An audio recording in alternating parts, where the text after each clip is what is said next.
Magandang hapon! Kumusta po? Narito po ulit ang update natin para sa lagay ng ating panahon.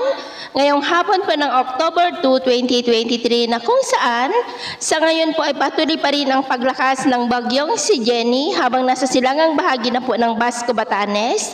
About 449 km east away, nataglay po ang lakas ng hangin na umaabot na po hanggang sa 185 km per hour na patuloy pa rin ang pagkilos pa-northwestward sa bilis po na 15 kilometers per hour.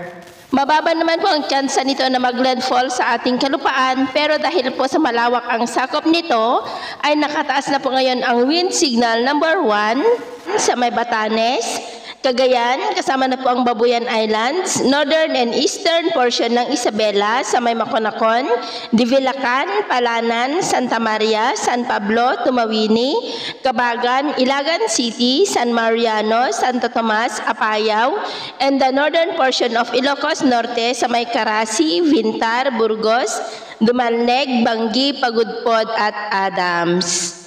Samantala, dahil po kay Bagyong Jenny ay muling lumakas po ang habagat dahil hinila po muli nito pataas na nagdudulot naman po ngayon ng maulap na kalangitan na may mga pulong-pulong pag-ulan sa ilang bahagi po ng La Union, Benguet, ilang bahagi po ng Cordillera, Central Luzon, Metro Manila, ilang bahagi ng Calabarzon, Mimaropa, Bicol Region, Western Visayas, Central at Eastern Visayas, maging po sa may Zamboanga Peninsula, Northern Mindanao, Caraga, silangang bahagi ng Davao at Cotabato na posible po na magtuloy-tuloy ang mga isolated rains na yan sa ilang mga lugar hanggang mamayang gabi po, kaya mag-ingat tayo sa mga banta ng mga pagbaha at pagguho ng lupa.